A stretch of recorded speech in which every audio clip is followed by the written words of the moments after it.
So on behalf of myself and my panelists, Michelle Bisco, Cedrin Gezeben, Carol Latoff, and Stephanie Mancuso, welcome to our session. You could be a great club sponsor or mentor. It'll consist of two parts. First, we'll have a brief overview of the sponsor and mentor roles, why it's so important to the district's success that we have members willing to step into these roles, what you'll be expected to do, and what you might derive from the experience of serving in one of these roles. But this first part will not be a detailed how-to tutorial on how to execute these roles. Following this session, I will share with you some written materials that provide this kind of detail. And if you become a sponsor or mentor, I'll be able to address any of these issues or questions that arise, or put you in touch with someone who can. So I can assure you, you will have a safety net in place. Next, we'll have a panel discussion with 4 experienced mentors and sponsors who will share with you some of their experiences, their approach to these roles, and their advice for prospective sponsors and mentors. Hopefully, you'll hear some things this evening that will resonate with you and will inspire you to volunteer for one or both of these roles.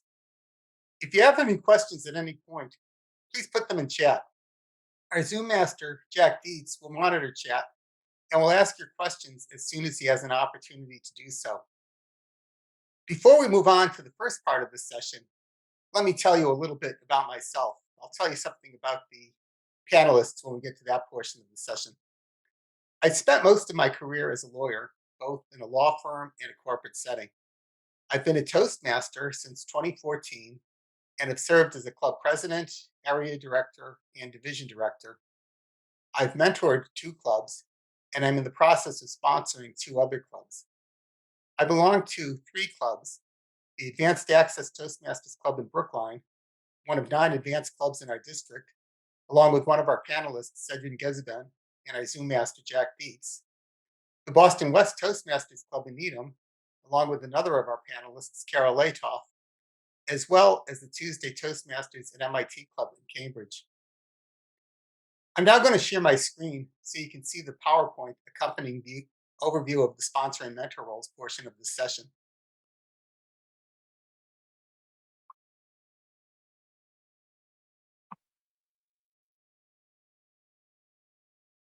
Okay, everybody can see the cover slide?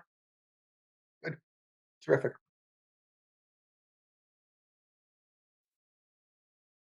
So let's start with a pretty basic question. Why are we running this session? There are a number of Toastmaster roles, including the sponsor and mentor roles, that a lot of Toastmasters in our district are capable of doing.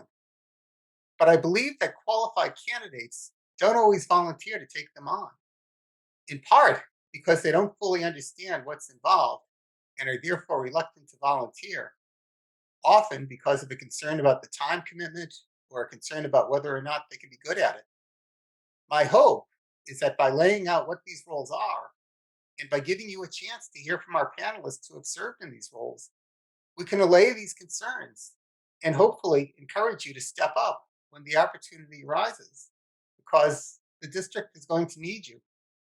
As people become more willing to meet in person, it's reasonable to expect that the interest in starting new clubs will pick up. This interest will likely be bolstered by the pent-up demand caused by the decline in club and member numbers that have occurred since March of 2020, when the COVID lockdown started. And since each of these new clubs will need sponsors and mentors, we'll need to create a cadre of willing and able Toastmasters to take on these roles. Just to give you a sense of the decline over the last 2.5+ years, on March 6, 2020, just before the COVID lockdown started, we had 186 active clubs in our district.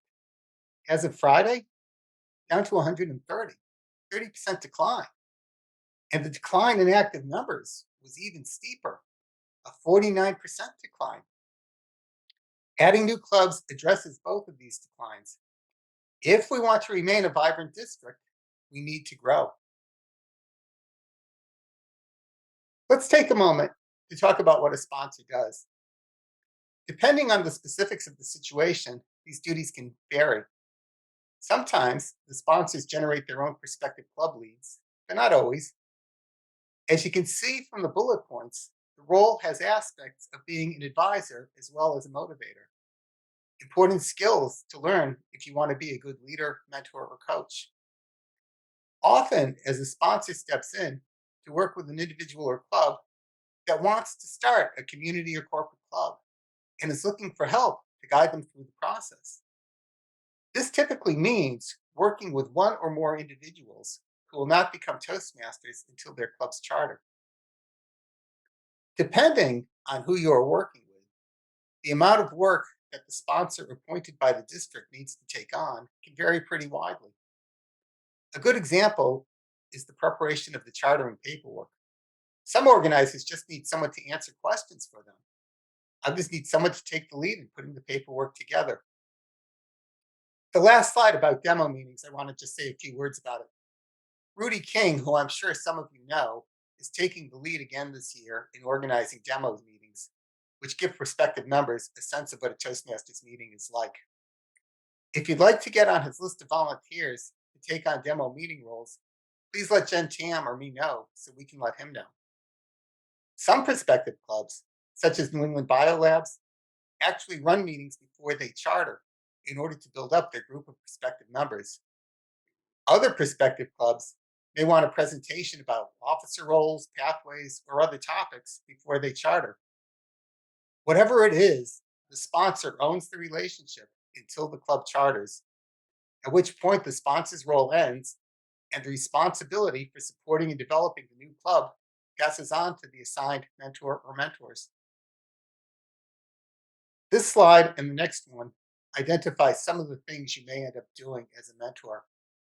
If you are able to familiarize the club officers with the resources on the Toastmasters and District 31 websites, they will often be able to answer many of their own questions. If you are a prospective mentor, it's a good idea to stay informed about the sponsor's activities with the prospective club. For example, you may want to help with meeting roles during the demo meeting and during some of the new club's pre-charter meetings. This way, when it comes time for you to begin your role as a mentor, you'll be familiar with the club's members and progress so far. On this slide, you can see some of the things that you can do as a mentor to ensure that your club continues to thrive even after your role ends. Helping the club figure out how to improve, addressing recruitment and retention issues, encouraging members to become officers and take on meeting roles, and to participate in the wide variety of things Toastmasters and District 31 have to offer, such as TLIs, CLCon, and the Distinguished Club Program. This is how you set up the club you are mentoring for success. As you can see, the sponsor and mentor appointment process is pretty simple. It's Jen Tam's responsibility as the district's club growth director, and it's really just a question of who in the prospective sponsor and mentor pool is likely to be a good match for the prospective club. As for what you'll get out of the experience, first, from personal experience, I can tell you it feels great to know that you helped the club get established. Beyond that, you establish relationships with the club you sponsor or mentor. To give you an example, in August, I was invited back to a club I had mentored a year ago to deliver a speech. You also get the opportunity to complete pathways projects from time to time. To give an example, if you conduct a question and answer session for your club on pathways or some other topic of interest, this is a Pathways Level 4 elective. Or your club might ask you to deliver a speech, and again, you can get a speech credit for that. Next, I want to show you how the credit noted in this last bullet fits into the Pathways DTM program.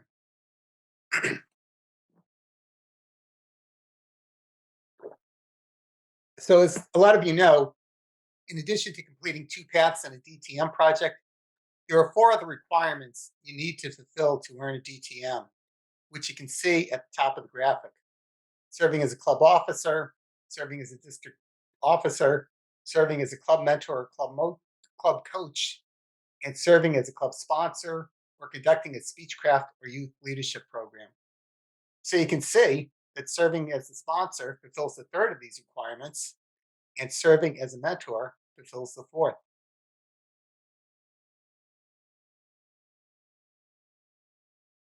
You can see that the road to becoming a mentor is more certain than the road to becoming a sponsor. Some prospective clubs do not successfully charter for a number of reasons. For example, their corporate management can't be convinced to provide financial support, the prospective club can't attract 20 members, or the organizing team just becomes discouraged and gives up, to name a few reasons. On the other hand, if you serve capably as a mentor for 6 months, you're pretty much assured of receiving credit. Confirmation for a sponsor can be handled by listing the sponsor in the Form 1 application to organize a Toastmasters club. For either of these roles, any charter club officer can email newclubs@toastmasters.org and confirm that the role has been fulfilled, at which point you would get the credit. I've collected some materials about the club sponsor and mentor roles that gives a little bit more of the nuts and bolts. And this is stuff Toastmasters International produces and updates from time to time.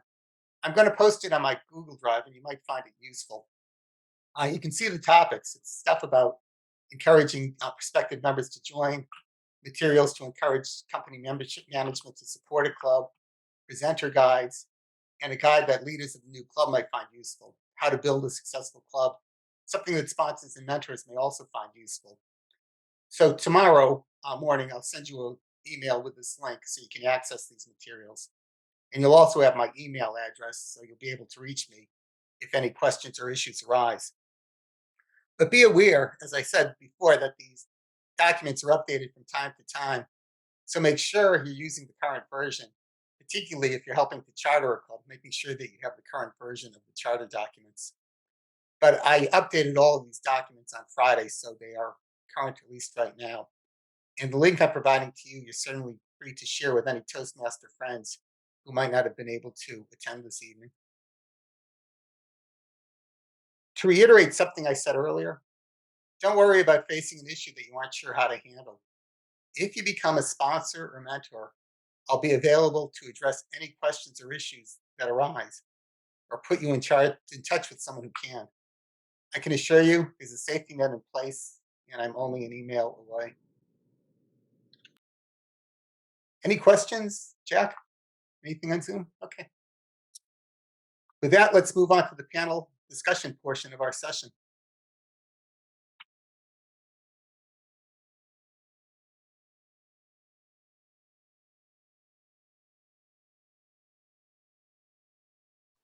All right. Let me start with a brief introduction to our panelists. First, Michelle Biscoe has earned Distinguished Toastmaster Awards in the traditional education programs and in pathways. Thank you, Michelle. Actually, if all of you can wave when I call your name just so people can get a fix on you. She has served as a division director, an area director, and a club mentor. She's an administrative professional who recently transitioned from higher ed to the biopharma industry. Michelle enjoys being near, on, and in the water, even more so when she is joined by her partner, their kid, and their dog. Cedrin Gezeben is a senior IT manager at Harvard Business Publishing in Boston and a Toastmaster since 1999. She started her first Toastmasters club, Sylvan Speakers, in Waltham in 2002. And this club has earned President's Distinguished status for the past 7 years. Quite an accomplishment. Last year, Cedrin started another Toastmasters club at the Newton Chinese Language School. The members of this club are mostly first-generation Chinese immigrants. This club earned Club of the Quarter recognition for the third quarter of the 2020-2021 Toastmasters year. Carol Ladoff has been a Toastmaster since 2011. She has served as a club mentor and is currently serving as a Division H director. She is on track to earn her DTM this year. Last spring, she launched Meet Your Match, a program that introduces mentors and proteges from clubs across District 31. Retired now, Carol loves her daily yoga and her Blue Hills hikes. She spends her time with family and friends and travels as much as she can. And finally, Stephanie Mancuso has been a Toastmaster since 2019. She has served as a club president, VP of membership, area director, division director, and currently is serving as the district's finance manager. In addition, she served as a sponsor for the Toasters Club and is currently serving as its mentor. Outside of Toastmasters, she is the area financial manager for a large electrical distributor. One of the things she enjoys doing in her free time is getting together with her family for monthly family game days. So, as I mentioned earlier, please ask questions if you have them. If you put them in chat, our Zoom master, Jack Dietz, will see them and will ask your question as soon as he has the opportunity to do so. And please make comments. If you want to make a comment, you can use the chat feature in Zoom. If it's something you want to say to the audience verbally, please, again, use the chat feature to let us know, and we will give you the opportunity to do so as soon as we can. But in the interest of keeping the session on schedule, please keep your verbal comments short. If it's a long comment, please hold it until the end of the session.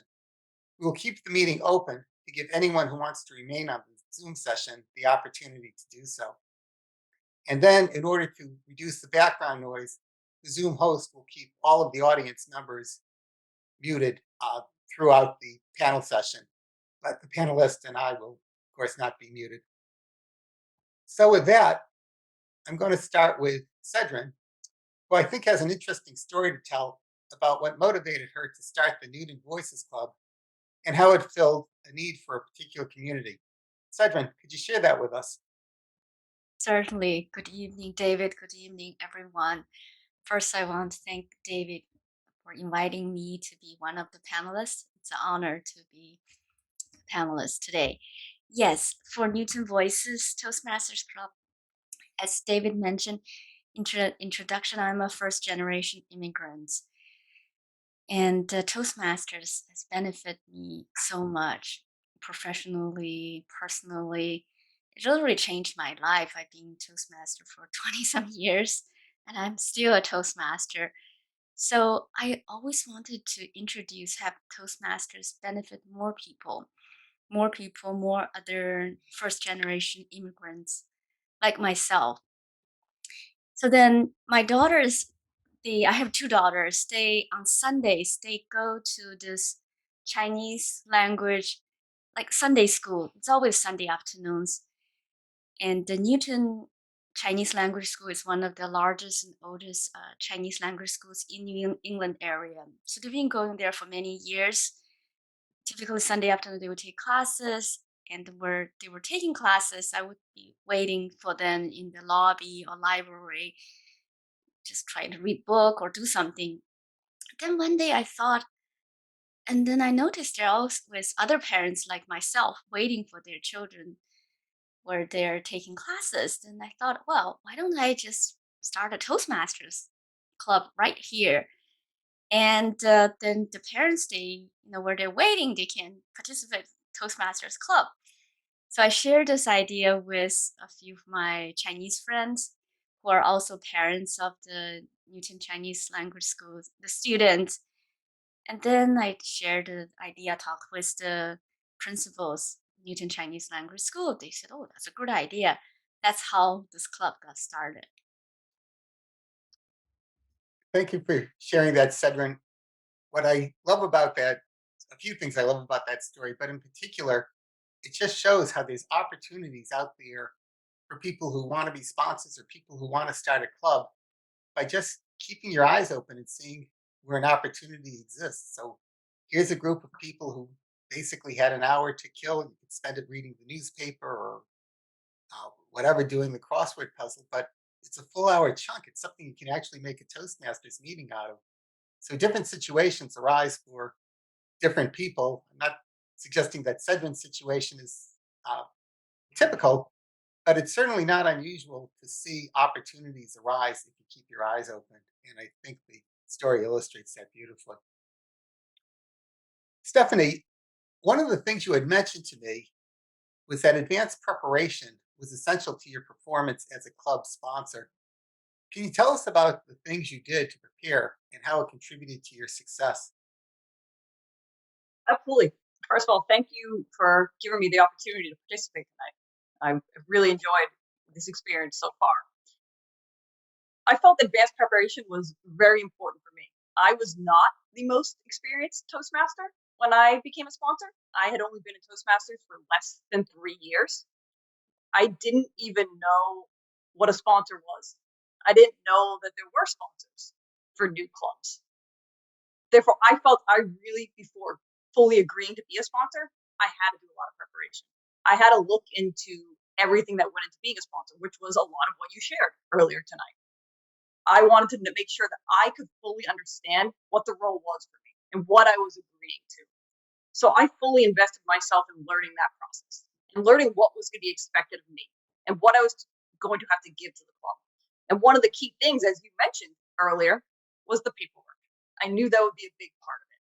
So I wanted to make sure I understood all the paperwork. So when the club came to me with questions, I would know how to answer them. And I wanted to make sure I understood the whole process of chartering a club because I had never done that. When I joined Toastmasters, I joined an existing club that had been around forever. And I didn't understand that process. So before I fully agreed to be a sponsor, I went through the whole process of understanding what they would go through for chartering their club. I understood the paperwork so that it could help them grow. Therefore, me being early in my Toastmasters career didn't make a difference, and I enjoyed the experience, and I hope that I did help the club as a sponsor. Thanks, David. Thank you so much. Cedrin, you've been a Toastmaster for a long time, but I think the first time you chartered a club, you had just been a Toastmaster for a few years. How did your situation contrast with Stephanie's? Oh, yes. I first started Toastmasters Club. I joined a club in Dallas. I was working there, and a year later, I got transferred to Boston, and I wanted to join another Toastmasters club, but I searched for a few clubs. The schedule didn't work, and then there was another senior, I think, experienced Toastmasters at my company, and he said, "Why don't we just start a club together?" And at that time, I only given icebreaker speech. That's how much I knew. But the advantage is that the experienced Toastmaster, it's Norm Heckman. He led me, and we worked together. Then we started Sylvan Speakers. Yeah. And that club has, I think I mentioned in your introduction, has been successful for many years. One of the most successful clubs in our district. It's just so interesting hearing those two different stories. That it's very important to be prepared, but if you're intimidated about how much preparation you had and how capable you are to take on the role, there's always the option of working with somebody more senior in your club who might not want to do it on his own or her own, but is happy to do it with somebody else. And it's a chance to develop the skills. So, in the case of Cedrin, you go on to sponsor a second club. Next, I'd like to turn to Carol Ladoff, who talked about a four-step process that she went through while supporting a club as a mentor. And Carol, I hope I'm getting this right, but I think you described it as observing, encouraging, diagnosing, and suggesting. Can you tell us about how you applied this process to the club you mentored? Yes, David. And first, I'd like to thank you also for asking me to be part of this panel tonight. Yes, I had the chance to serve as a club mentor for a newly chartered corporate club. I recognized the growth opportunity right away, and I jumped to say yes. I also recognized that the role came with a real responsibility. These freshmen Toastmasters were going to be looking to their club mentors as or with a sort of perceived authority about how to run a successful Toastmasters club. My personal commitment was to show up at every meeting. I didn't know these people, and they didn't know me.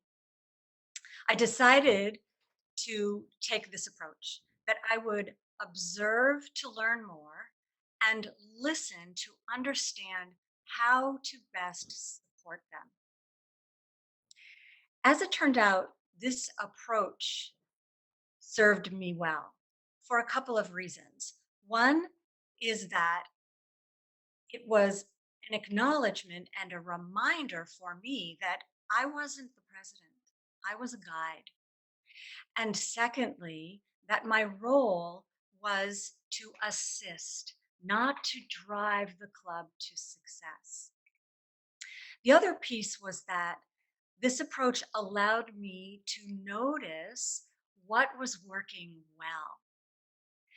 Praise and encouragement are so important to a new leadership team who, in my case, was working very, very hard to get it right and to make this successful. I made a practice of sharing my thoughts and my observations in an email with the leadership team after every meeting. And yes, I started with what was working well. I would offer perhaps one, maybe two ideas for improvement that they might consider. And that was how it went for the first few months. It was probably about month 4 when it became clear that members were not attending the meetings as much as before. And oh boy, right? This was not good. It was time to diagnose the problem: member engagement. Now, as you can well imagine, member engagement is a key, it's absolutely critical for the success of a club. But I couldn't hit the panic button. My job was to offer recommendations to help them re engage their members. Finding ways to make the meetings more fun, I suggested, as opposed to feeling like just another work meeting, as these meetings did take place during the workday. I thought it could help. What would allow everyone to relax and laugh out loud? For me, what I learned was by taking the time to observe and listen, encouraging them from the start all the way through, diagnosing what potentially could become serious problems, and offering strong recommendations seemed to help me very much in my role as corporate club mentor. Thanks, David. Thank you, Carol. I think that's a beautiful illustration of how you can really make a difference as a mentor for the club. But in addition to that, really make a difference for yourself and develop some real leadership skills. I particularly like how you said you would start with something encouraging before you went into some of the gentle suggestions about what to do. Feels an awful lot like the sandwich method that we've all learned. And it's a chance to apply those roles. And beyond that, just the leadership skill of knowing that it's pretty hard to just dictate to people what to do. You have to inspire them to do it. You have to find a way to make them motivated uh, to want to go in a certain path, and then to walk that tightrope as a mentor between uh, not being disengaged, but on the other hand, not being overbearing, and to try to find that sweet spot in the middle. So, thank you for that. Thank you for that story. And now, Michelle, you mentioned something to me about your approach to mentoring that also stuck with me. You said something about meeting the club members where they are. Can you tell me about how that applied to your experience? Sure, David. Thank you so much. Thank you for this opportunity to participate on this panel. I just want to say good evening, District 31, and to those of you who are someplace where it's not evening, good morning or good afternoon, good day. So, meeting club members where they are, I guess my situation was maybe similar to Carol's situation, where I was a mentor to a new club at a new corporate club at a biofarm startup. So they very much had the startup culture. They had a lot of support, strong support from their C-suite in getting the club chartered. But after the club chartered, the executives, kind of pulled back to let the club leadership take the club in whatever direction it was going to go. It was Q3, which was a busy quarter for them, and I could see that the capacity of the club leadership was limited from the beginning. I could see that, but their commitment and their enthusiasm was high, as is probably resonates to anyone who's familiar with a startup culture. they had inherited a difficult model, or they had agreed to inaugurate a difficult model where they had 3 lunchtime meetings a month. Now, listen to how complicated this is. The first week of the month, the meeting was on Monday. The second week of the month, the meeting was on Tuesday. And the third week of the month, the meeting was on Wednesday. So, how do you meet a club where they are? In this case, I had my own ideas about this very complicated meeting schedule for a brand new club who didn't really know what Toastmasters was. But it doesn't do any good. I didn't think it would do any good for me to go in there as an outsider and teach them how to suck eggs, right? They need to learn for themselves. So I was just I think as we've already heard tonight, praise and encouragement, right? I congratulated them on their efforts to sustain this really challenging meeting schedule. And then I supported them as they gradually came to the realization that their meeting schedule was not really sustainable. And, I was there to support them in their problem solving efforts. So first was being available when they needed me, as opposed to my coming in and saying, okay, let's have a meeting. I would say, hey, when are you thinking about having your next leadership meeting? Let me know if you'd like me to attend, and I will clear my schedule so that I can be there for you. I also worked behind the scenes with the club secretary, so I knew how overcommitted everybody in this club was. So where I could help build the agenda, or where I could help capture discussion topics or meeting minutes, I would, I would contribute that, not as if this is what we did and this is what we're going to do for it, but hey, Madam Secretary, this is what I heard at this meeting. If it's helpful for you, feel free to use this. Do what you will. So it's really a process of allowing the club to figure out where Toastmasters fit into their corporate schedule, trying to avoid telling them how to accommodate Toastmasters. Thanks again, David. Thank you, Michelle.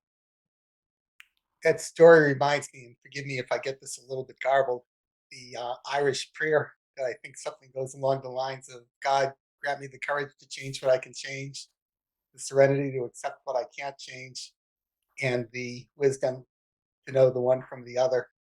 And I think your story encapsulates a big piece of that, that you go in as a mentor and there's some stuff that the club is not doing in an optimal way. And at least for me, in those situations, it kind of drives me crazy because you're saying, Jesus, if they would just do this, everything would be better. But you just have to have kind of the wisdom to know that's one of the immovable objects. You can't change that piece. So work with the stuff that you actually have the chance to influence, and don't bang your head against the stuff that you can't, where you're likely to just burn some goodwill and really not accomplish much of the result. So thank you for that. I'd like to talk now about character traits that are useful for sponsors and mentors to possess, including patience, empathy, perseverance, and of course, there's many others as well. So I think I'm going to ask this to all of the panelists. If you can give me one character trait that you found to be the most relevant one in your service as a sponsor or a mentor. And on that one, I think I'm going to start with Carol. Thanks, David.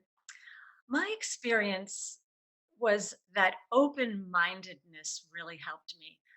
Personally, I had been in one club for 10 years and I knew those ways. And when I went to become a mentor for a new club, I saw that they did things differently.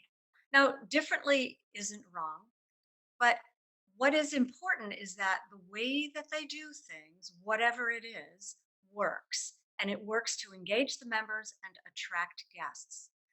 When I saw that that didn't happen in, I'll give you an example, one particular instance, then that's when I spoke up.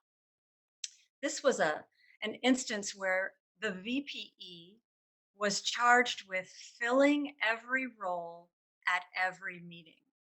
And the culture in the organization was just to invite people to fill the roles. They did not make direct asks. And When it didn't happen, there was always scrambling at the last minute to fill the roles just before meeting time.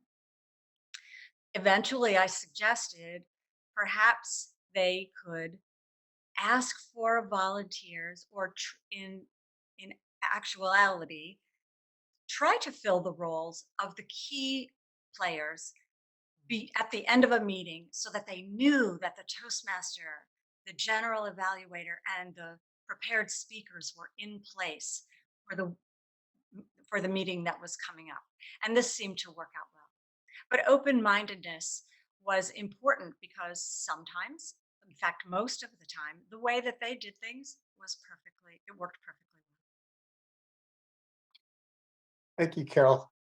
What I like about that story is it showed discernment between what you could actually change and what you couldn't change. And even on something you could change in this instance, the ideal situation, I think you said at the beginning of that explanation, would be to try to get as many roles as you can filled up at the end of a meeting. And you observed from being at that club that that was just a bridge too far. So instead of doing that, you took the baby step of, let's get the two most important roles filled. And if we get that and the club has success with that, perhaps later on you ask them to add to that. They saw success with a little bit, so maybe they'll do a little bit more. And it's just an illustration about how being a mentor, timing is everything. That suggestions you can make later on are completely inappropriate earlier on. And just having that sensitivity and sense of timing with how you deal with it, and just being able to have the emotional intelligence to read people that you're dealing with is so important in doing a good job. So, Stephanie, I'm going to give you the same question. Which character trait would you choose as the most relevant? Thanks, David. I'm actually going to give you two character traits.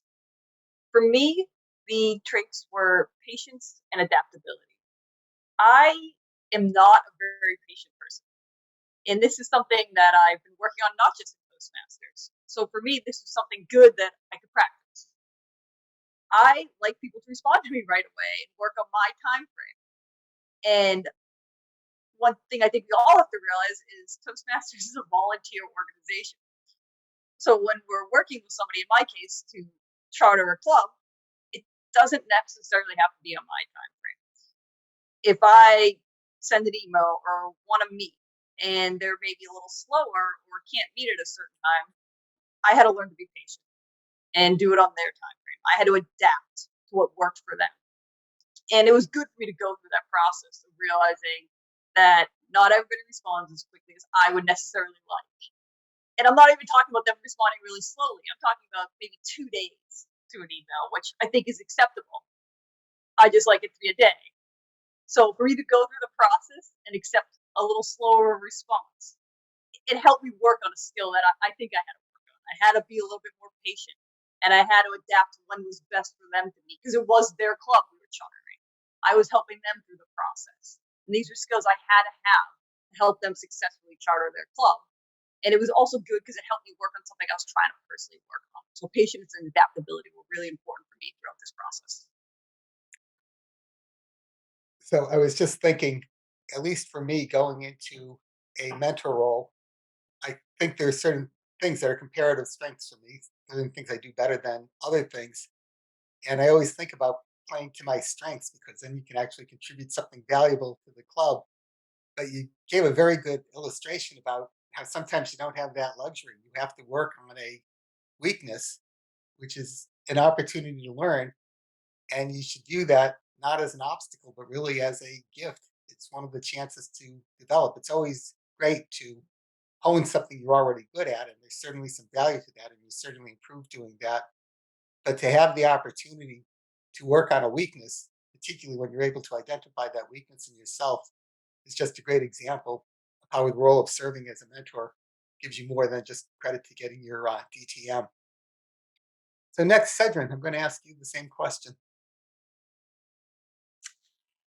David, I think in my case, I would say perseverance. Mhm.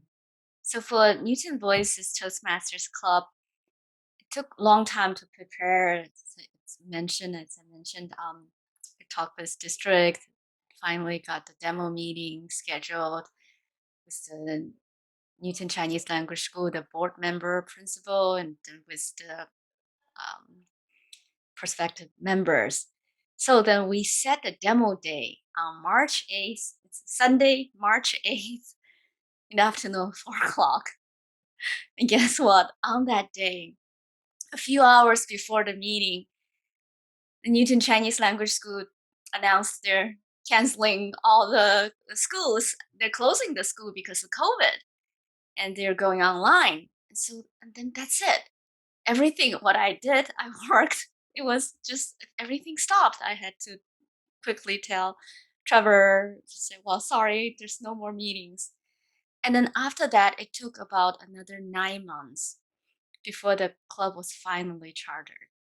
So my message is that things will probably not go smoothly as you planned, but continue work on that. So by the time when the club was finally chartered, I already did the groundwork the first time. The second time, when it was finally chartered, I didn't have to do so many things. So keep working on it. It will finally happen. Thank you, Cedrin. As I hear that story, I'm thinking that perseverance, of course, is a very important trait in sponsors, as was for you when you were a sponsor. It's also an important trait for the people who are the insiders who are trying to put the club together, who are trying to get the people organized. And often, part of what you have to do as a sponsor isn't to just persevere on your own, but also to get the people you're working on to persevere as well. So I agree. It's certainly one of the most important traits I could imagine. And finally, Michelle. Thanks, David. Gosh, everything that the panelists have already said resonates so strongly for me. I just want to take a moment to acknowledge that Cedrin managed to charter a club that had not even had a demo meeting as of March 8th, 2020. And she was able to charter it within 9 months during a pandemic when we were shut down. That's just amazing. A lot of what Carol was saying about open-mindedness really resonated with me. We'll hear more about that in just a second.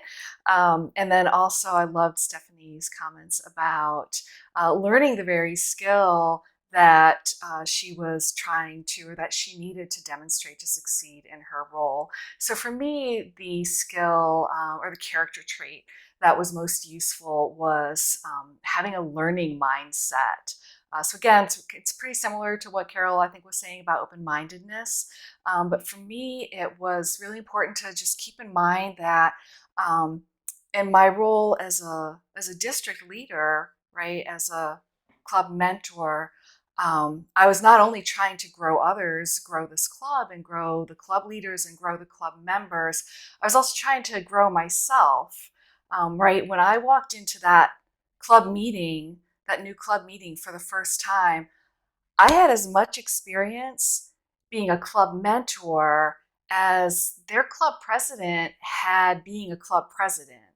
So you walk in there and you're an authority figure and you've got, the credibility of the district behind you, but that's where the rubber hits the ground. And and there's something to be said for going in and being confident and being poised um, and behaving as a leader, which ideally we've been learning how to do all along through our Toastmasters process.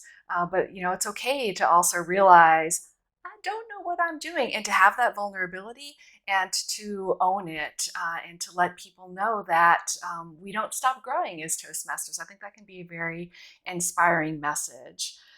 So yeah, I just want to keep in mind that I was there to continue developing my own communication and leadership skills just as much as they were, and to continually ask myself, what can I learn from sharing their successes and their struggles that will help me better support them? Thank you, Michelle. It's a great example that even when we take on roles that ostensibly we're taking on the role to help others, we're benefiting ourselves as well. It's practice with communicating, practice with the skills we need to be more effective leaders. And both of these things, I think, are why the people who find being sponsors and mentors attractive go ahead and do it. I had one other story I wanted Cedrin to share. One of the, as you can imagine, one of the things that good sponsors and mentors are able to do is motivate and engage club members. And I think we've had some examples of that in some of the stories that have been told. But beyond that is this notion of creating a vision for people to aspire to. Cedrin, could you talk a little bit about the importance of creating a vision for the club as a motivator and as a tool for engagement? Certainly, David. Before this, actually, I never believed in, well, not believed in vision. My company all have visions. To me, vision was always something very abstract. And for Newton Voices Toastmasters, I mentioned that after 9 months, finally the club was chartered January 2021. I was very happy and relieved. Then I found there were some bigger issues because among the 22 charter members, all members except one were they're non-native speakers, first generation immigrants, and people didn't have confidence. I mean, they had this dire desire. They wanted to improve their public speaking skills, but they didn't know how to start. And the Toastmasters seemed too far to giving public speaking and then speeches. They won't step up. It was just I was just struggling. What I can do to help them to establish this vision in them and then believe in themselves. And then I give the speech.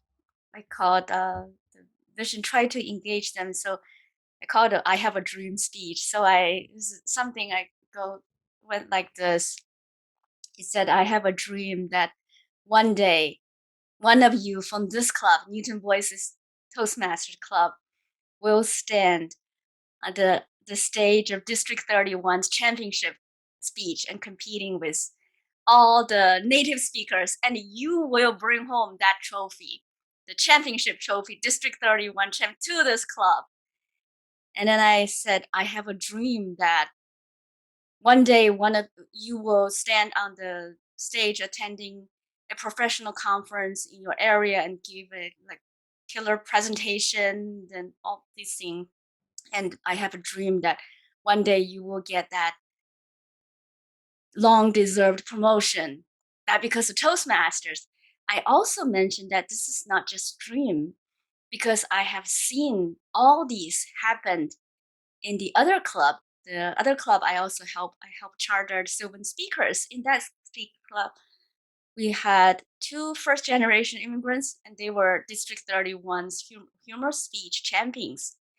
And I have seen people being promoted like senior director and all these they give this. So I said, it will happen, but you have to work hard. You have to follow Toastmasters curriculum, and we can help support each other. One day this will happen.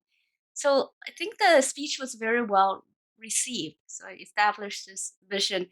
So I feel it is really important to have something concrete to people so they can continue to work on that. And then they need to buy in that vision. So with that, I set goals to them for like everybody needs to be enrolled in the pathway after a month and a half, which we accomplished. And then within June, like a couple of months, I want everyone finished icebreaker speech, and the club accomplished like by the end of March. No, I'm sorry, end of May. So everyone finished the icebreaker speech. So it did work. So it's always, I think it just shows the power of a vision to motivate people. And what I like about it is often we think about vision as being kind of pie in the sky, that's something you're shooting for, but it's a dream. Dreams don't always come true. So the notion of being able to couch a dream in terms of something that's actually happened, that you already saw it happen for another group, adds so much more credibility to the dream and makes it so much more likely that people will be motivated by it. The other thing that I thought was interesting about it, when we get people to try to join Toastmasters, we have pictures of smiling faces and people shaking hands or receiving trophies. and people just having a great time and a lot of fun, which we do have in Toastmasters. But the fact is, like most things we do in this world that are of value, it's also a lot of hard work. And sometimes the hard work part isn't that much fun to do. What's rewarding is what you get from it afterwards. And the notion of being able to throw something out there saying, here's the reward. I know it feels like it's hard now, but it's worth it. Stick at it, I think is really wonderful.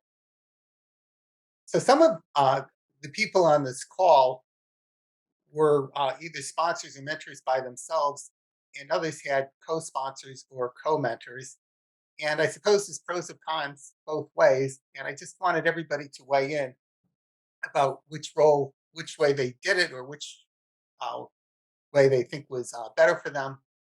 And I'll tell you what, this time I won't call on one of you. Who wants to go first on this one?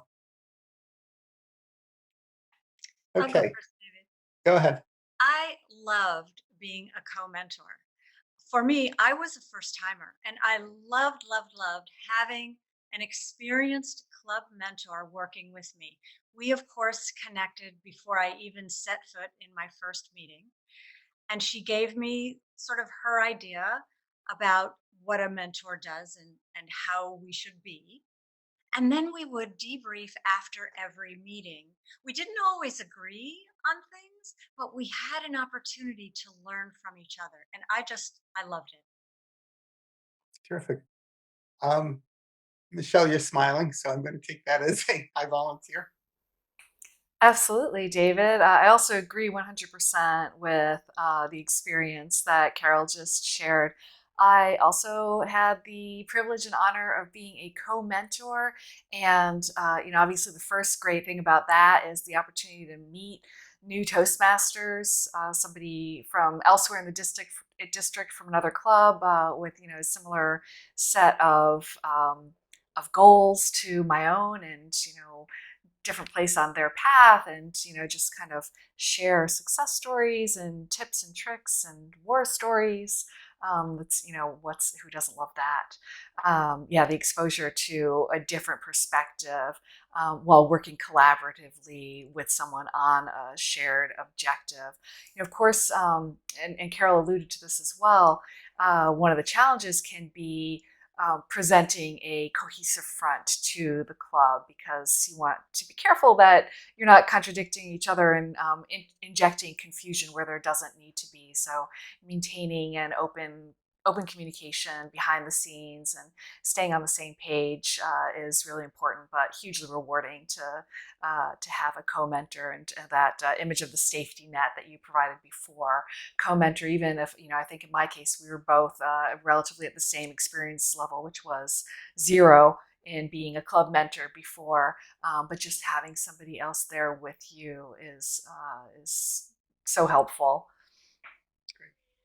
Cedrin, you actually had the experience both ways. The first time you had a co-mentor, and then with the Newton Club, that one you did on your own. So maybe you can compare those two experiences.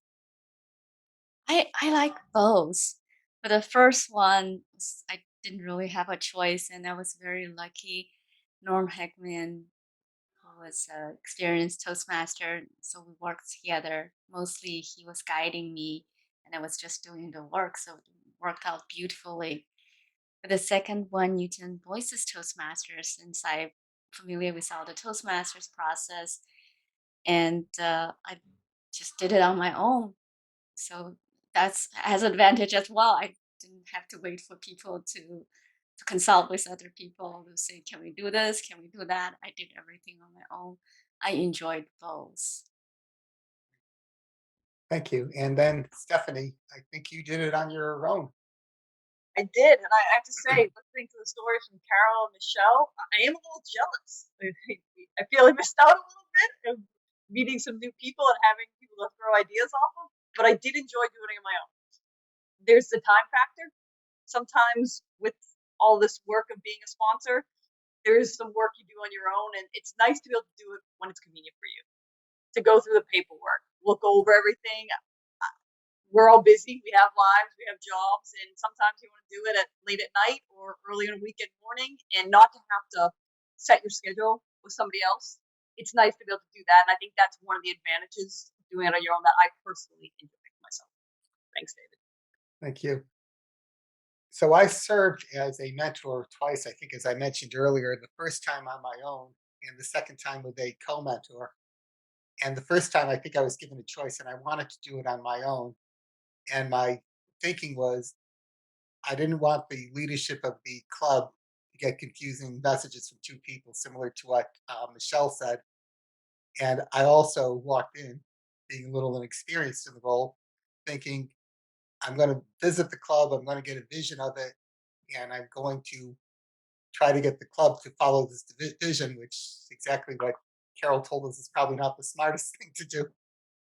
Um, so it worked out pretty well for me. I mean, the club heard me with one voice, and um, it worked for them for a while. And I'll just leave it at that. So the second time I did it with a co-mentor, and I was concerned. I was concerned that it would be confusing hearing two different voices.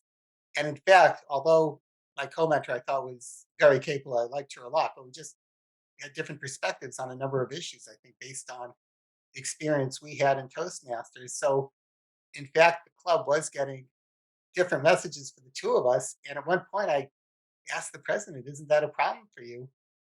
And he said, I'm a professional in business. I always get conflicting advice. And part of my job is to figure out which portion of each piece of advice I take. And usually there's a little wisdom associated with both. So you just string the two together.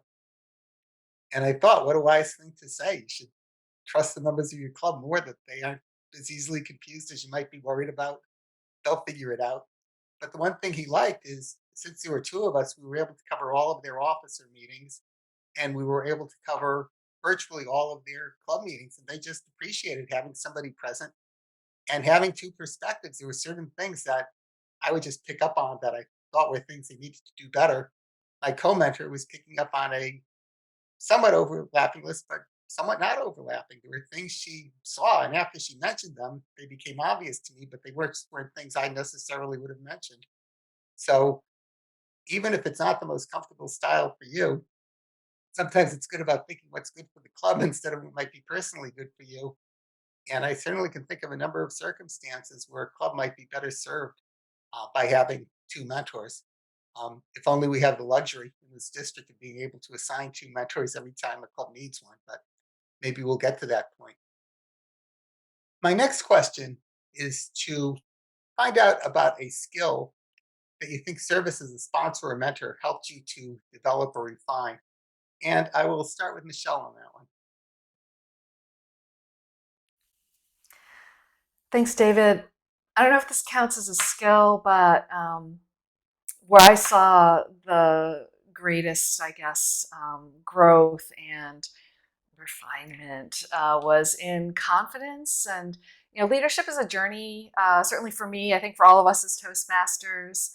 I'd had some other leadership roles prior to being a club mentor, and one of my earliest leadership roles in the district was as a Pathways ambassador. So I won't tell the story of what that even means, but suffice it to say, it was my job to go visit clubs and basically be a cheerleader for the new Pathways education program, which none of us had seen before. And I had a presentation to give, and I had a partner who was also co-presenting with me. It was a nice little program. And I would go into these club meetings, and I'd be focused on my message and my presentation and my technology, and were there going to be people to listen to it, and was I going to show up at the right place? I was a little bit nervous. And he's become a good friend of me since then, Robert Forbes. I think it was at the Toastmasters at MIT, Friday Toastmasters at MIT meeting, came up to me afterwards and he said, Michelle, when you come and visit these clubs as a leader, as a representative of District 31, you are the leader. You are District 31. And when you come in and you make time, you arrive early, you make time to speak with the members who also show up at the meeting early, and you're not thinking about your presentation and you're not worried about the technology, you're just there to have some FaceTime with the members. This was back before COVID when we could actually have FaceTime with one another. It's so meaningful to the members. It means a lot for them to be seen by someone who they perceive as a leader. I think Carol mentioned perceived authority earlier.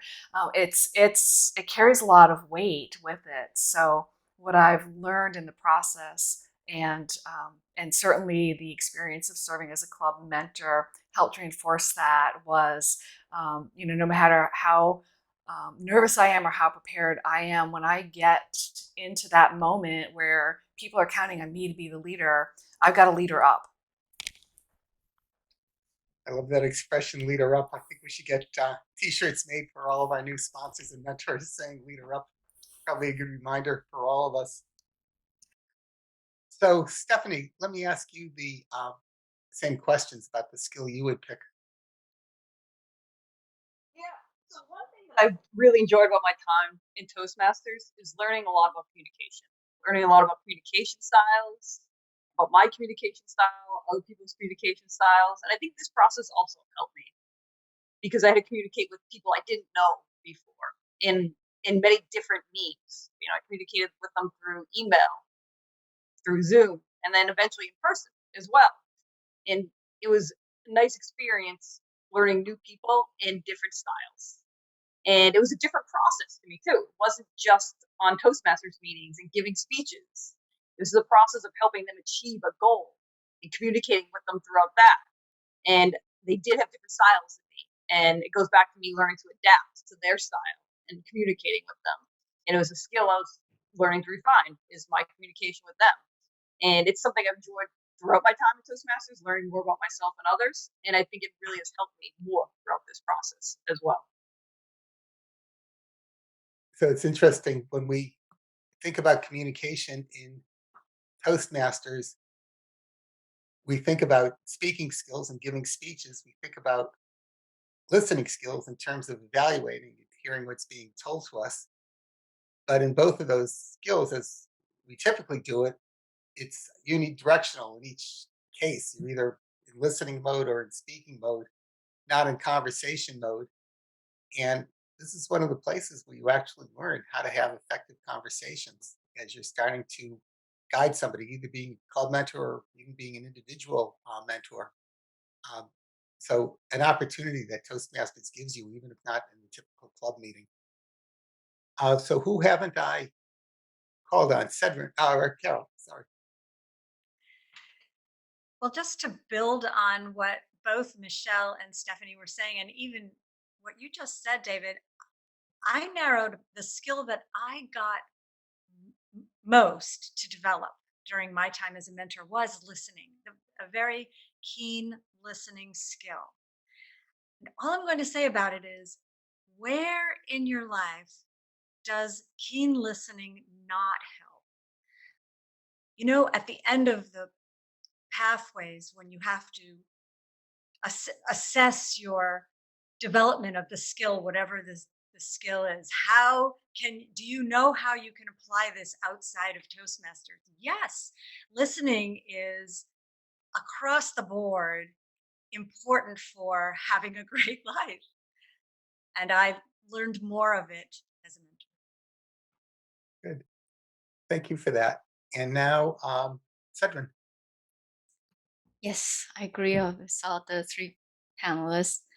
And for me, there's also another area that's delegation. I have a tendency of just taking things on my own, just keep doing it, doing it, doing it.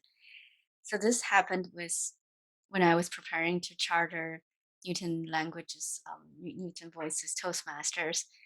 As Stephanie mentioned, that there are lots of paperwork, so I did it everything on my own. And I remember I was just there was a particular point, the December, just 2 weeks before the club was chartered, I took a vacation. It was COVID time, so it's just stay at home vacation time. During this whole week, I did nothing but working on getting this club chartered, this whole thing. So by the end, I was feeling exhausted, almost like to the area to extremely exhausted. And my mentor from the Advanced Toastmasters Club, Gail Bryan, she knew that I was working on this club, chartering a club. She warned me way ahead of time. she said, Cedrin, make sure you need to delegate. Do you have other people helping you with something? I said, oh, yeah, I can do this. I am experienced, blah, blah. She actually predicted I will, this will happen. And when it happened, it really happened. So then I worked with her and then to try to build a club leadership team to have more other Toastmasters join me so we can share the work. So it's really, really important to delegate. That's what I learned. Yeah, and I think as part of our Toastmasters journey, in addition to the issue of burning out, you just don't have the same leverage over something if you're doing it all your own. If you have people you trust that you can delegate to, there's so many more things that you can get done. And if you want to lead or manage in any phase of your life, developing, particularly when you have to manage with soft skills, that people do things because you're inspiring them to do it, not because you control their paycheck or whatever. You just develop these abilities that serve you in so many other aspects of your life. I think it's so important. So I think all of you have touched on this point, tangentially at least, about getting along with the people you have to deal with in your club and having them view you as a valued resource of one sort or another in order for them to find you credible and to take your recommendations and so forth. So you all talked about the importance of establishing credibility, but maybe you can talk about some of the specific steps that you took to establish that credibility. And in that one, I'll start with you, Carol. Sure, David. The first thing I did was show up. I showed up for just about as many meetings as I possibly could. I also took on meeting roles every time. Finally, I always followed up with an email to the leadership team with my feedback, what I noticed was working well, some ideas, one or two that they could consider implementing to perhaps make the meeting improve in some way. And a super final was that after a time, when I began to relax, they began to relax. And I realized the impact of being a role model in this setting. And I realized that in my case, the corporate folks I was dealing with needed a bit of permission to actually laugh. And when I did, they did. So there you have it. Yeah, I think it's an example of a number of things, but one of the examples of you have to demonstrate that you actually care about the people you're working with, which you do by taking on leading roles and showing up and showing some investment in it. I think it creates some respect and it makes people more willing to trust you. Of course, you also have to demonstrate uh, your ability to actually tell them something useful, but just on a personal or emotional level to make that connection first, I think is so important.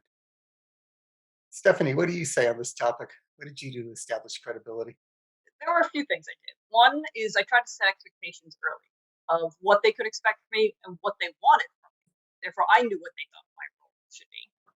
Second is education of myself. I may not have known anything going into the sponsor role, but they didn't have to know that. Therefore, that's why, as I mentioned earlier, I educated myself. And third, responsiveness. There were a lot of questions from them to me throughout the charter process, and I thought it was my responsibility to answer them in a reasonable amount of time, whether I knew the answer or not. Most of the time, I did know the answer. If I didn't, I at least responded to them, letting them know I was looking into it for them.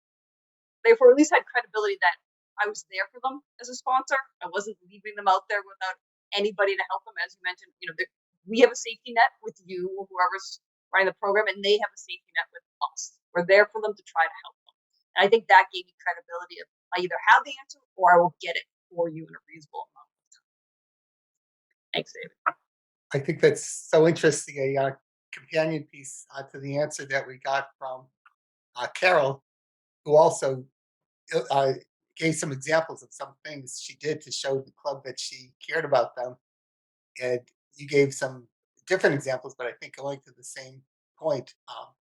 First, that you were in a position that you didn't have to say, I don't know, when they asked you a question that you developed the expertise.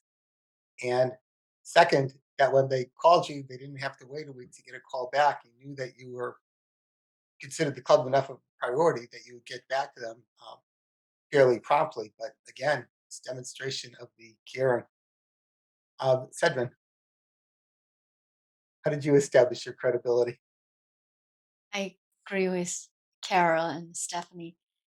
To show up, it's just so important. Show up consistently. So are always there regardless. I remember one of my former Toastmasters members, in his speech, yes, Toastmaster, rain or shine, Toastmaster. We'll always have Toastmasters meeting. You can miss your own funeral, but you would not miss Toastmasters meeting. That's from Leo Chen. Anyway, so that's important. In addition, I before the club was chartered, I gave a talk at the Newton Chinese Association. They had a professional like speaker series, so I got invited. And then I talked about Toastmasters, like what Toastmasters is, and then how Toastmasters helped me throughout those years. That's when I first introduced Toastmaster to the community, and I was very pleasantly surprised. Within 24 hours, I got like 20, almost 30 people interested. Said, "Well, if there's a new Toastmaster club, I'm interested in joining." So that's how I first started credit established credit yeah, credibility. Yeah. Terrific. I'm sure they also appreciate the huge amount of hard work you put into making it happen. Michelle, Thanks, David. So, like Carol said, showing up, right? Half of the battle is showing up, and showing up early. Like I said in my previous answer, being there to take care not just of the formalities of the meeting, but of the pleasantries and the meet and greet before and after the meeting sometime.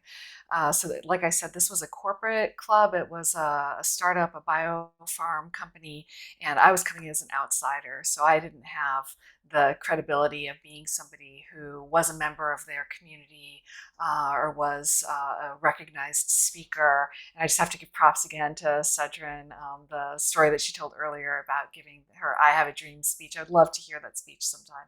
It's just such a great story. I did not come in here with that kind of credibility, so I had to build the credibility, much like my colleagues here on the panel have had to build their credibility by being there for people and being visible, being there for them. thank you for that. I think on this question, you can see a clear theme that was throughout all of the examples given from people in very different circumstances with very different sorts of clubs that people appreciate caring and they recognize caring, and it tends to be reciprocal. That people who show that they're interested in others tend to earn respect and credibility that way. I'd like to get everybody's closing thoughts before we wrap up for the evening. And Stephanie, I'll start with you. I would say it's never too early to get involved. I was a little hesitant going into being a sponsor because I felt I didn't have enough experience and I didn't know much about the role. But I definitely don't think that was the case. I had less than 3 years. I did my research, and it's an experience I learned a lot through, and I really enjoyed it. And I would encourage you all not to let your time in Toastmasters or anything else hold you back. It's never too early. You can definitely do it. Good. Thank you for that. Michelle? Yeah, closing thoughts. Take a chance and step outside your comfort zone. Think back to the first Toastmasters meeting you attended. If you're like me, you're probably nervous that you'd be called on to speak in public, and you probably weren't sure if you were ready to take that step. So this is really no different. You're here today because you're not sure if you're ready, or maybe you are sure that you're ready. So congratulations. That's what I want to say. I want to say congratulations, and you've got this. Thank you for that. Just to reinforce Michelle's point, definitely step outside your comfort zone. If you're doing something that you're 100% sure that you're going to be successful at, it means you're not challenging yourself. And in this particular role, you're never going to get in too much trouble if you just call somebody when you see an issue arise, and call me, call somebody else who you know who's been in a role, who can help you. Um, so there is a safety net if you make use of it. And probably like most things you do in Toastmasters, you're more capable than you think you are. Next, Cedrin, closing thought. To sponsor a club, it's a tremendous, uh, rewarding experience. And had members come to me. We had this one Chinese girl. She worked in she has PhD in statistics, works in the smaller company, and I think their company has this intercom system or something. And whenever there's an announcement, someone they needs to go there to announce. But even just 20 or 30 people, she was always intimidated. Never had the courage to walk to that microphone to announce something. So that there's one particular day she came to me. She said, "You know, Sarah, what happened? Guess what? This morning, I had something to say. Instead of telling my coworker to do this, she said, I walked to the microphone. I just announced whatever I need to announce." And she was beaming. She was so excited. And they also have Toastmasters. They mentioned, oh, you know, this weekend I participated in a conference. In the past, it was I think it's a biology conference. I was always intimidated to ask questions, but that day I asked a question in a room full of like 100 people. I walked to the podium and I asked the questions. And I think years later, they will remember this first experience. That's because of Toastmasters. Toastmasters and got them started on the first journey. So I feel it's a rewarding experience because you're doing something bigger than yourself. Not only helping yourself, you're helping other people to build a better life. So definitely, if you're thinking about doing sponsor a club or mentoring a club, do it. It's a very rewarding experience. Yeah, no, I just love this thought about it being part of a mission. And she said something bigger than yourself that you're helping to accomplish. Carol, I'll give you the last word on last thoughts. Thank you, David.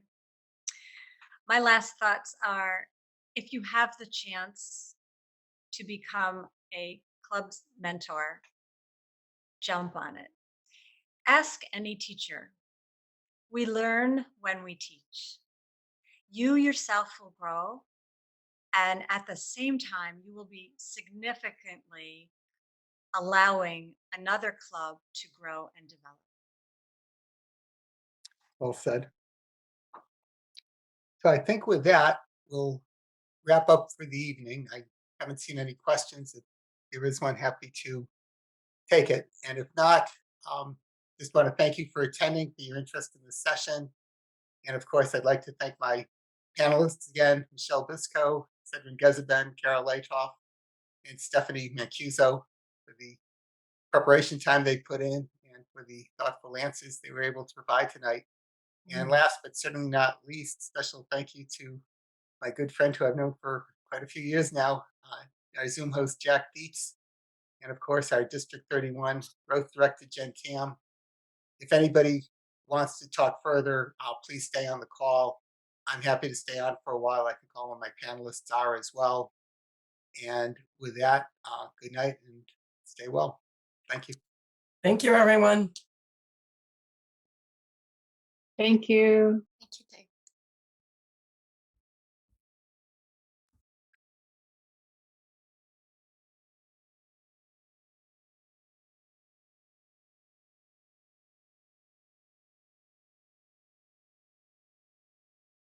All right.